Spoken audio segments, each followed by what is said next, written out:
Hello and welcome to More Tea Minister. My name is Ian. This video is part 2, a companion piece to the previous video. Both of them fall under the heading Cultivars in Disguise, specifically CG Chun or Four Seasons. This video is part 2. In the previous video, we looked at the question of seasonality because we had a pre-spring 2025 Baozhong made from CG Chun and a competition grade CG Chun Oolong, not a Baozhong from winter, November 2025. So very different kind of growing season and conditions. What we're looking at today is the question of degrees of oxidation and degrees of baking. So on my left here from EcoChar, we have eco-farmed Four Seasons Spring Black Tea. So maximal oxidation, that's the whole point. Well, it's not the only point of a black tea, but what the difference between that and the green tea, apart from some processing questions, is that degree of oxidation. And it's certainly the difference between this black tea, a Hongcha red tea, and let's say a Baozhong, which is minimal oxidation, about 10 to 15. Here it's as close to 100 as it's possible to get. So we have on this side from EcoChar a Hongcha, a black tea, as it would be more commonly known over here in the West. And here from Comins Tea, we have Taiwanese, and I'm going to do the scare quotes, Shui Xian, or water sprite. Water narcissus, I think, is also the case. What we have, because it's in scare quotes, is the Taiwanese attempt to pay homage to reproduce Shui Xian, which is a very different cultivar from China and the oolongs that would be made from that tea. And so what we have is, once again, tea made from Four Seasons that's undergone pretty extensive baking. We've already looked at, well, in the previous video, the competition grade tea had some baking. We've looked at Wenshan Baozhong with light baking and then deeper baking. And now we're looking at, and it's a kind of spoiler because I've already tried this tea, not the black tea, the degree of baking for this version is transformative. It really is. But that's kind of the point. We've looked at CG Chun in its lighter styles, its lighter manifestations, and now it's time to see what oxidation or really extensive baking can bring to the tea. So what we're going to do, as always, is take a look at the tea inside. Because this is standard packaging but with plenty of information from EcoChar, and it's standard packaging with lots of information from Comins Tea, we're going to take a look at the packaging as well, which we didn't do in the previous video. And then we'll move on to a side-by-side comparison of these two teas brewed Western style, not the same parameters, just side-by-side Western or Teapot, and then on to a Gongfu session for each, beginning, I think, with the black tea, just because we can. Incidentally, I have a year and season for this. The EcoChar black tea is from summer 2025, and the Shui Xian is from the end of April. And even with the best before date on the back of the tea, I'd be guessing as to the year. I don't know for certain, and I don't want to misrepresent. So, comparison of the leaves and the packaging, and then on to our reviews. So let's move on to that. See you in a moment. So here we are looking at the packaging from Comins Tea. This is their Taiwanese Shui Xian. You'll have to insert your own scare quotes. This is just to give you some sense of the overall packaging and its design. We're going to move the camera in close so that you can see something of the design that's on the packaging. Hopefully that becomes clear. There you go, that's a bit better. And if I move it up, we can take a closer look at the legend therein and have a look at the information that we are given. So I'm just going to zoom in just a touch. There we go. So this is Taiwanese Shui Xian. It's a 100-gram package. The tea maker is Mr. Chen, baked by Yu Wen.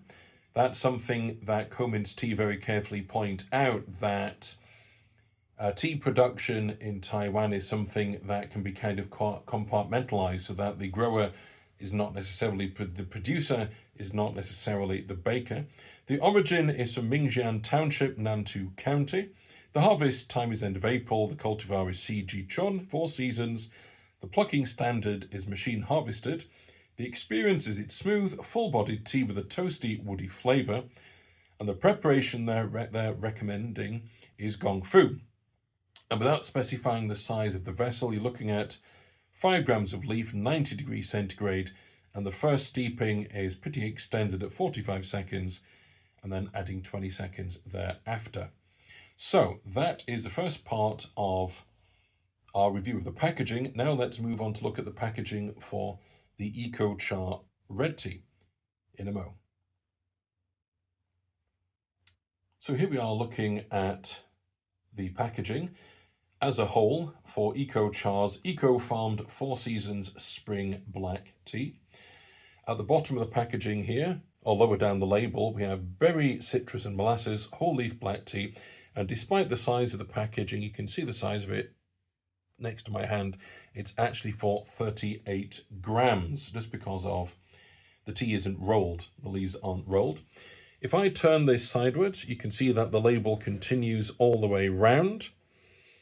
And what we have here is tasting notes: berry compote, sugarcane aroma, brown sugar / citrus flavours, finishing notes of bergamot and molasses. The harvest is hand-picked in small batches from Song Bowling, Taiwan, at 400 meters.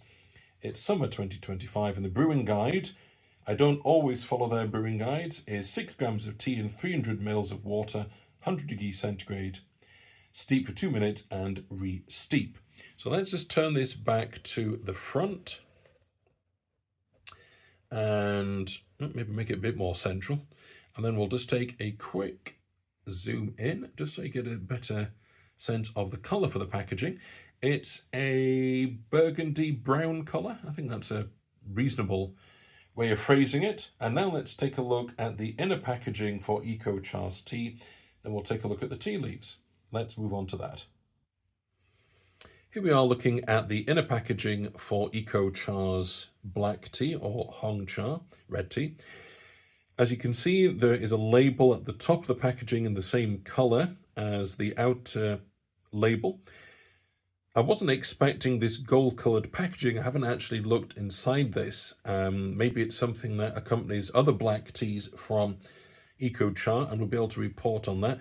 I'm lifting this up because there's a glare coming from my lighting rig, which is interfering with the label. Let's just turn it over so you get a sense of the size of the packaging that we're dealing with here. 38 grams, but taking up quite a considerable space because of the nature of how the leaves are processed. And now let's move on to take a look at the tea inside for the Taiwanese Shui Xian, and then move on to come back to this Eco Cha. See you in a moment. Here we are looking at the leaves for the Taiwanese Shui Xian from Comins Tea. As you can see, they are pretty uniformly dark brown at the very lightest, bordering down into black. The smell of the tea is really quite something. The scent profile, if we can put it that way, is a combination of hoji cha, or roasted tea. If you've ever had that, that's how extensive at least the scent of the roasting comes through the baking. And coupled with that is something very sweet, something almost licorice-like. And I don't know if that's sort of caramelized sugars, but it's very distinctive. It's not just wood, it's not just roasted, but there is almost a kind of confectionery sweetness, a baked one, a really distinctive kind of scent profile. The leaves themselves haven't lost much in the way of volume compared to, say, a baozhong. It's just that extensive change in colour.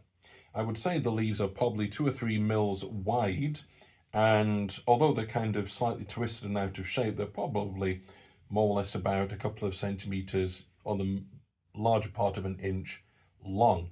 So let's take a close look at the tea for the Eco Cha 4 Seasons Hong Cha. Let's move on. Here we are looking at the Hong Cha, the black tea from Eco Cha, the Four Seasons Spring Black Tea. We're looking at this in a bit more detail. What we've got are, the leaves are distinctly narrower than they were for the Taiwanese Shui Xian that we just looked at.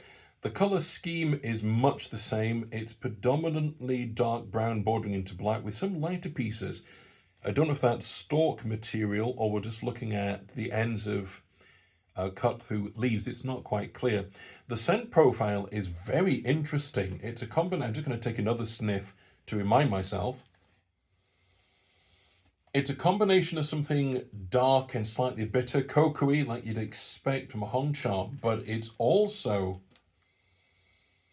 got an immensely fruity note. I don't want to say straight up sweetness, but there is something distinctly fruity going on in the background there. It's really quite interesting, and I'm very much looking forward to seeing how this tea tastes. So now that we've looked at the packaging and the tea leaves, let's move on to our Western brewing before we have our Gongfu sessions. See you soon. Hello and welcome to the next part of our video where we are going to review our two teas side by side. They've both been brewed in a Western or teapot style. On my left is the Taiwanese Shui Xian. It's not made from that cultivar, it's made from Chun, that is the point. However, the extensive baking of this tea is meant to create something that is, at the very least, an homage to Shui Xian. And on my right is the Hong Cha, the black tea. Black tea isn't the translation, it's red tea, but what we would call black tea made from Chun. This is from Eco Cha. This is from Comins Tea. So just to make sure that we're getting one scent profile at a time, let's move the Hong Cha off to one side and we'll concentrate on the Shui Xian. Colour-wise, let's put the two teas together colour-wise. Ironically, they're pretty much uniform. You can see there's some yellow, quite intense, there's some orange elements as well. But one is a result of baking, the other is oxidation. So, what's the scent profile of this tea? As I've said, I have tried this tea before, and it's really hard to describe because you are getting...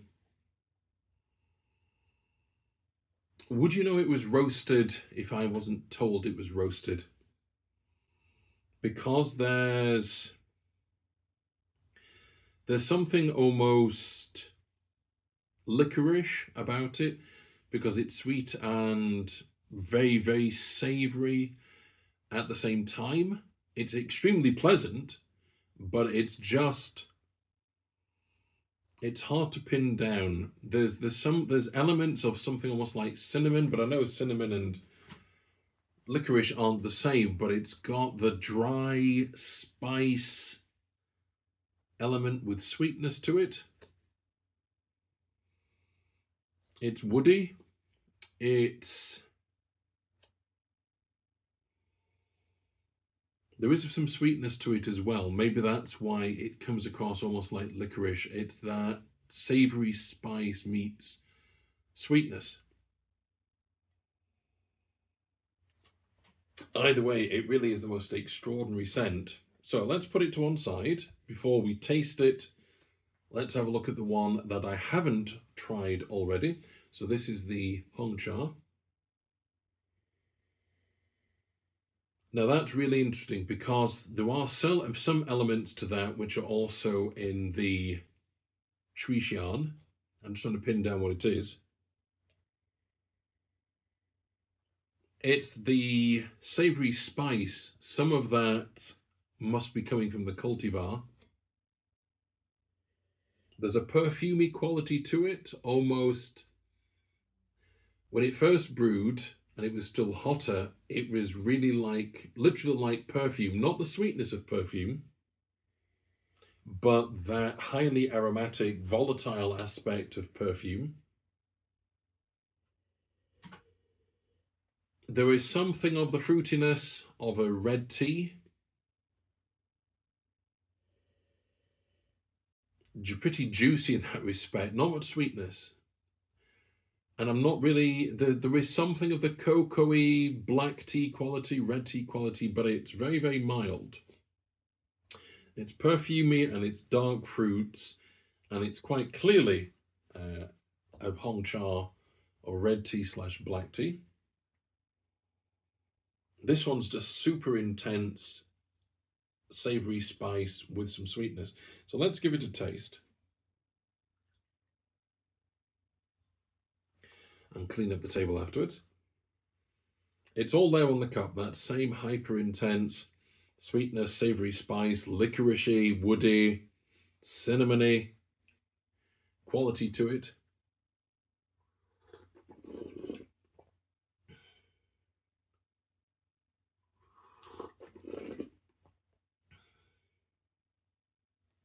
And it's there on the taste as well. It's very smooth and it's rich, but there's just all of this licoricey, cinnamony, savory, spicy quality, plus the wood, plus some sweetness, all in this very harmonious mass. I say that not to criticize, but you haven't got one thing leading into the next. You've just got this super intense flavor profile all coming out at once. And spoiler alert, the same thing happens with the Gongfu brewing of this tea as well. So let's put it to one side. And let's move on to the one that is totally unfamiliar to me, the black tea. I'm just checking whether, no, I haven't. Never mind that. Can't dry the cup. But might just do that to clean the cup. Not really taste, so I don't get a fuller picture. And I really am very curious to know how this comes across as a black tea. Wow, that's super sweet on the cup, which it's not on the jug, but that's often, I don't know why the cup brings out so much sweetness.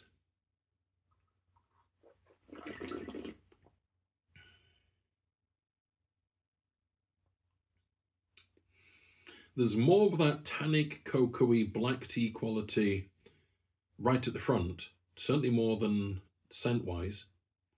It's super, super, super, super smooth, almost buttery smooth. There's a degree of richness to it.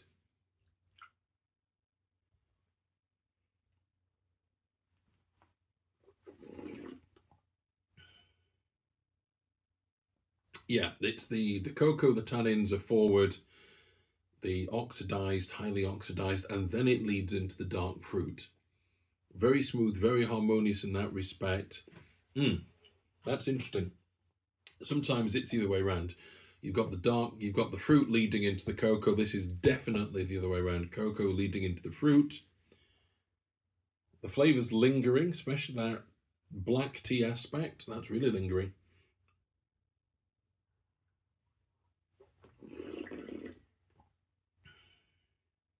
It's very Moorish. That smoothness, it's got the butteriness that you can get in CG Chun. You don't have the floral, you've got fruitiness coming in from the oxidation, and then having had a few sips, butteriness, there's lots of that. So very, very interesting, not in the mouthfeel, but almost literally in the taste. It's really, really rich. So very, very different teas, radically different. You've got something that is a great big massive spice and sweetness and savouriness and wood, just there, have it, be done with you. And on this side, I don't know why I said that, and on this side you've got something that it's still there on the palate. It was all tannins and all cocoa. That segued, and what I've got a mouthful of fruit now. That's really amazing. But the butter is there as well. If you think in terms of what CG Chun can provide, the floral isn't there, but the butter can come through really, really good. Both really lovely, but both very, very different. And I am fascinated to know what a Gongfu will bring to this. So let's move on to our two Gongfu sessions. Back in a mo. Hello and welcome to the first of our two Gongfu sessions at this end of the video. We're first of all going to look at the Taiwanese Shui Xian. Reminder, it's the CG Chun cultivar, not Shui Xian. We are going to be brewing it 95 degrees. I really want to try and get the utmost out of this, and I'm harking back to the Gongfu brewing for the previous video for the oolong and the baozhong oolong version of CG Chun, which really needed the extra heat. So let's see what it brings to this tea. So once again, 95 degrees centigrade, 3 grams of tea, 50 mils of water per steeping. And the leaves have got I'm sure it's a matter of sweetness and roasting put together, but it doesn't half add something, kind of a savory spice element to it that I really wish I could pin down better. Everything's pre-warmed as always. And let's see how well this responds to 95 degrees centigrade. Let's make a start. 50 mils of water per steeping. And see where we go from there.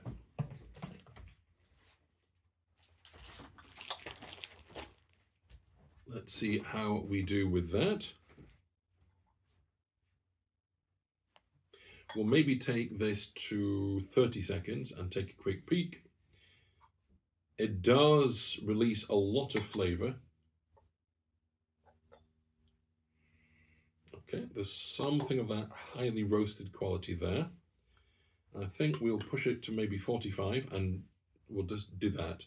Push it to 45, especially if we've got the extra heat. 45.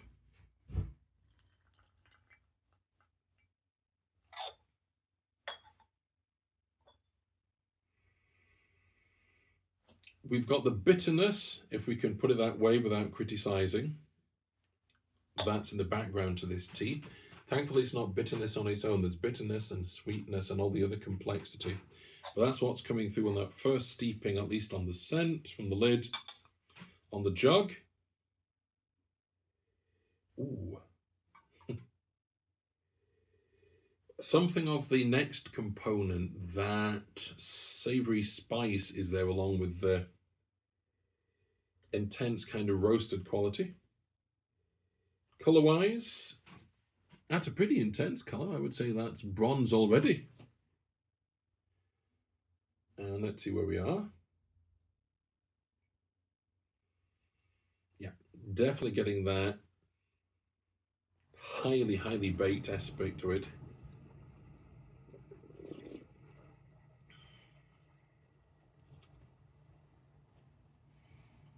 Funnily enough, there's a kind of nutty quality to that, which I haven't found before.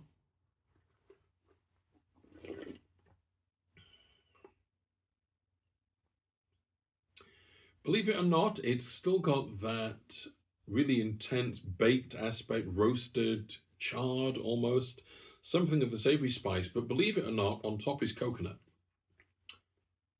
Never done that before. Maybe it's just that particular ratio of water and temperature and whatnot, but it's coconut. Not overly sweet coconut, but it's definitely coconut. Well, I wasn't expecting that. Leaves are still leathery. You probably can't tell too much of that. You won't be able to see how hydrated they are. But the feel of them, they're still got a slight leathery quality. So we're going to go to 30 again. The flavour's a little thin, but it's already lingering on the palate, which shows you what's in this tea.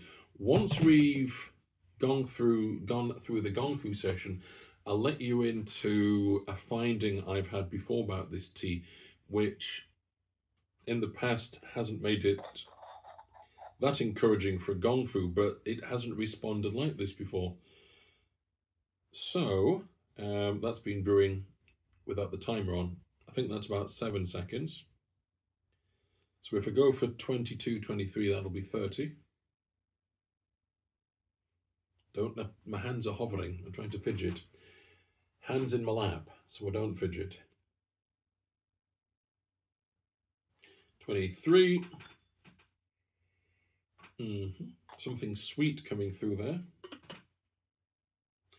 That would be 37, 40, 45.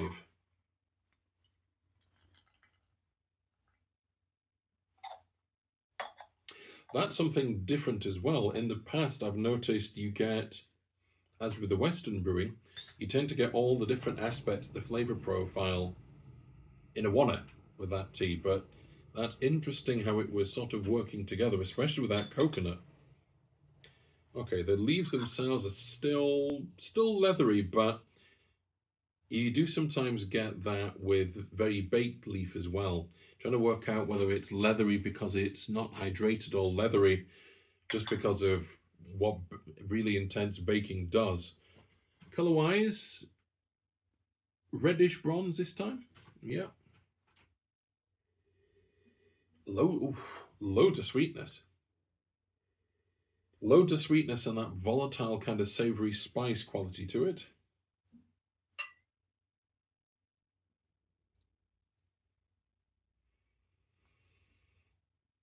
It's kind of separating out the sweetness and that baked, roasted quality, the spice aspect coming across separately.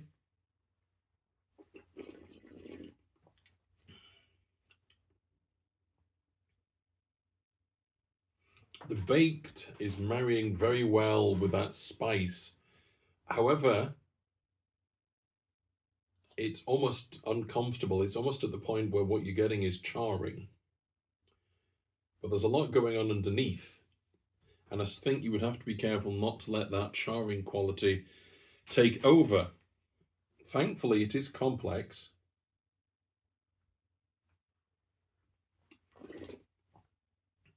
And smooth enough to carry it through. Third steeping. I'm going to get the timer on this time. I'm going to make sure we don't get too much charring. So let's bring, now that the tea will be definitely steeped a bit, let's bring the timing down. Yeah. That's what's kind of lingering, the charred quality. Thankfully with some sweetness. So we're just going to take this to 30 and we're just not going to mess around. See where we go from there.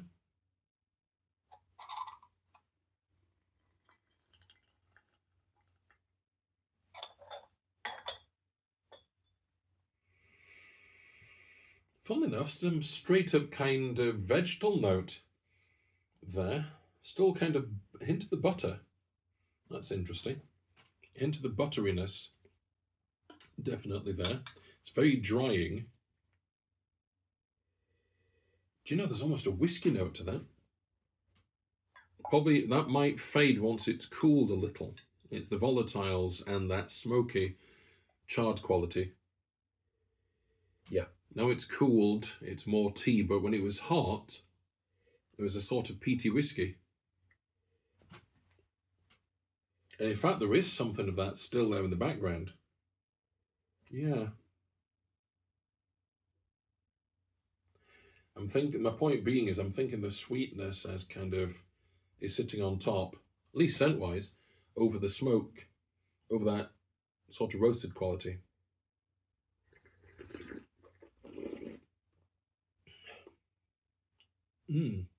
More woody. Sweetness, some of the charring, and then wood. Wow. But still, together on the palate, it comes across like a peaty whiskey. How very interesting.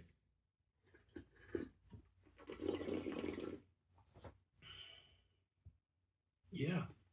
Okay, we'll leave that at the 3 steepings. I've still got the second part of the video to do. I'll let you into that secret. I've never managed to get this particular tea to kind of evolve through a Gongfu session. It's always been sort of, here's everything without much differentiation. And then by the time you've got to the second one, it's just fading out. The third one, it's tea.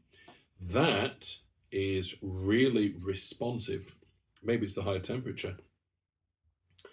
The amount of tea is only 3 grams, a smidgen over if that, but that's really evolved. I can't remember a tea that's been so capable of bringing out different combinations. I mean, definitely a peaty whiskey at the end. Coconut, excuse me, I'm hiccuping. Not hiccups. Hiccups, if it's caffeine.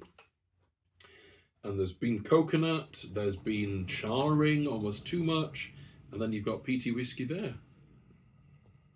Amazingly responsive, very enjoyable, and a lot more wafting in and out than with the Western. Naturally, that's kind of the point of a Gongfu, at least from my perspective.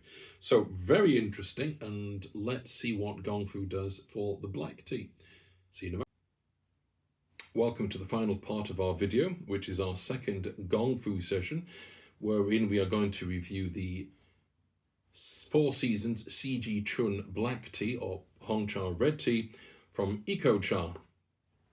I have just recorded obviously the previous bit of the video, and I've still got that almost alcoholic whiskey kind of flavour in the mouth. Interestingly, when I took a reminder sniff of the dry leaf, it triggered something of the same, I don't know, chemical profile, or the mind went, oh, that's a similar thing.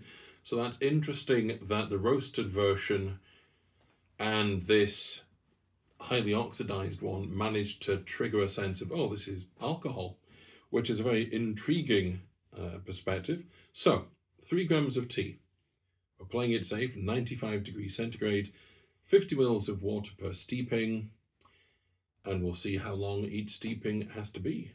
So in with the leaf, everything's pre-warmed.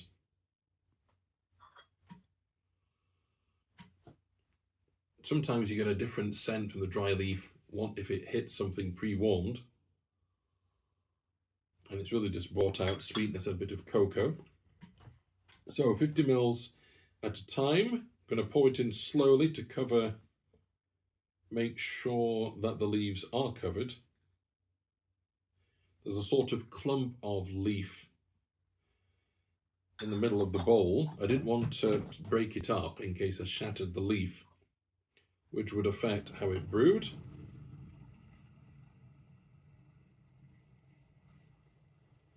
See how this goes for us.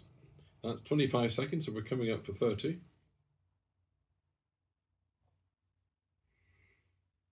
Ooh, chocolatey.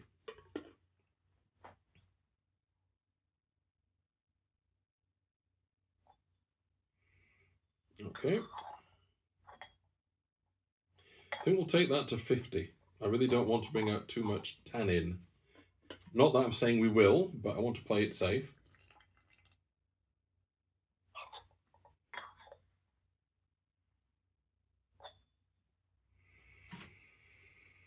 A little thin, but it's got dark fruit and something perfumey. Not too much of the sort of cocoa nib there. Colour, that's pretty intense already, isn't it? That iron brew. For those in the know, that's iron brew, I would say. Lots of fruit. Maybe something savoury there, but lots of fruit.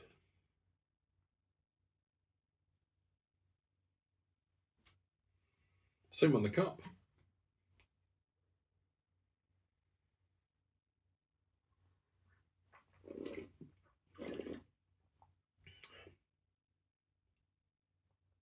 Very smooth. There was some cocoa, and that was forwards. That came first before the red tea. I think I mentioned that for the Western as well. That's interesting. A little thin, but lingering.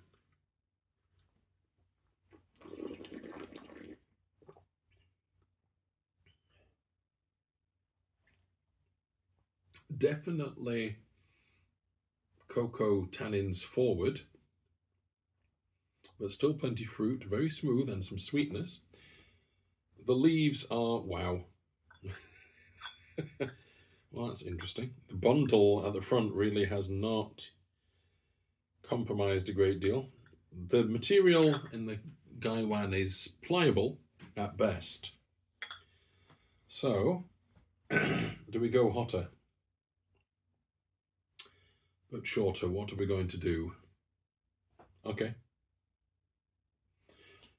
Sometimes life makes choices for us. That feels like a sermon title.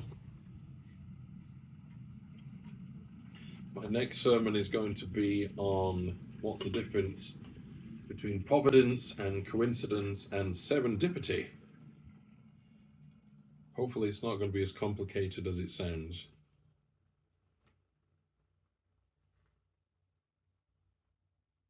Okay. Hopefully we'll be expediting things a little with that higher temperature. Flavor's definitely lingering. And it's fruit that's lingering. Interesting. I thought the cocoa would, but it's the fruit.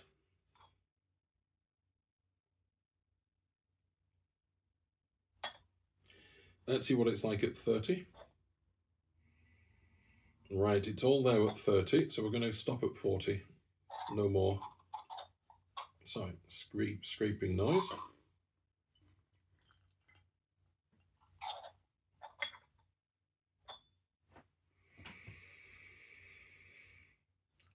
Fruit and cocoa working together very nicely there. Yeah, leaf material is very much more pliable. That's good.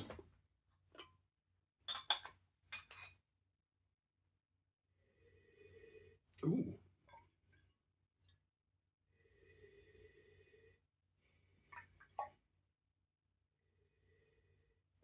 Something straight up vegetal, not dull, just something vegetal, something plant.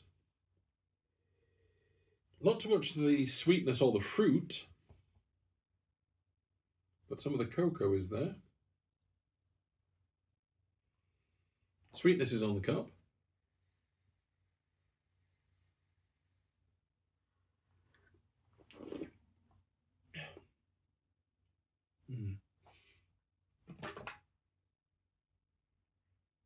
Nope, I was going to adjust that and bring it down. I don't think we need to do that. Just be very careful with the next steeping. There's a danger there of too much tannin coming forward.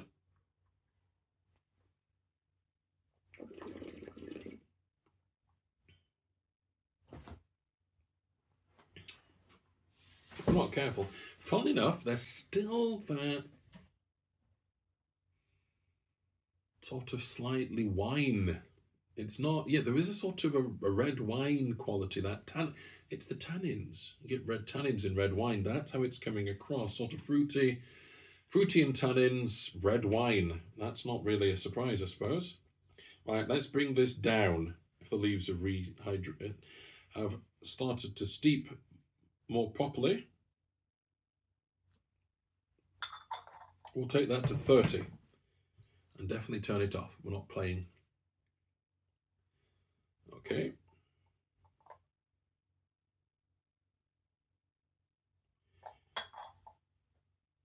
So we'll just take that to 30 and we'll call it quits.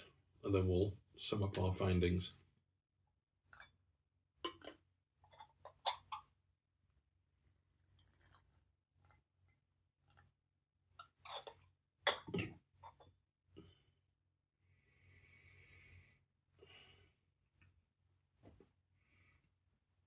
Tannic plus a sort of that vegetable matter again.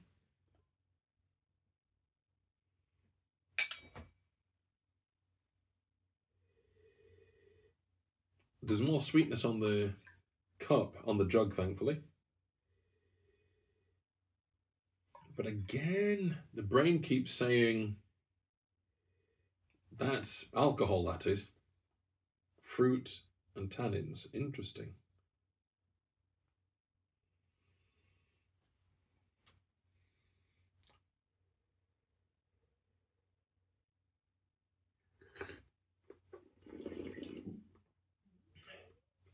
Now we've recovered things. We've recovered it so that we're getting the body and the cocoa and the fruit. Okay, that's pulled it back. That was too long at 100. Oh yes, mouthful of fruit now. Mouthful of fruit with tannins to complement, not to overpower. So that was a good idea. That was Okay, yeah. It's like juicy red fruit. That's fantastic.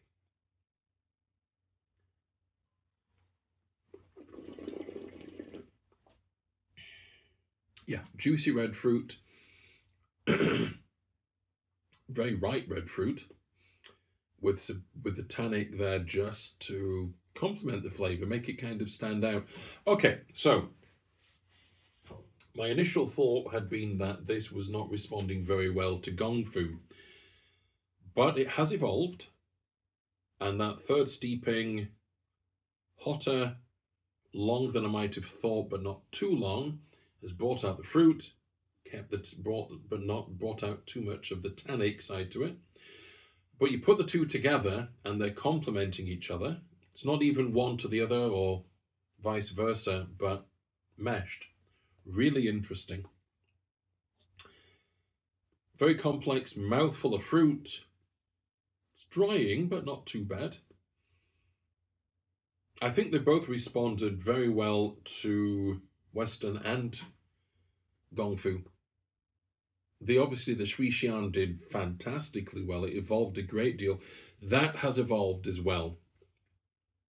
Yeah, I think the Gongfu has done that justice. It's got the same kind of parameters, fruit and tannic, and it's not creamy or rich. It's really, I'm trying to work out what of anything has come through, because it's funny how the baking and the higher oxidation have both brought out this red fruit, charred tannin quality for different reasons in different ways, but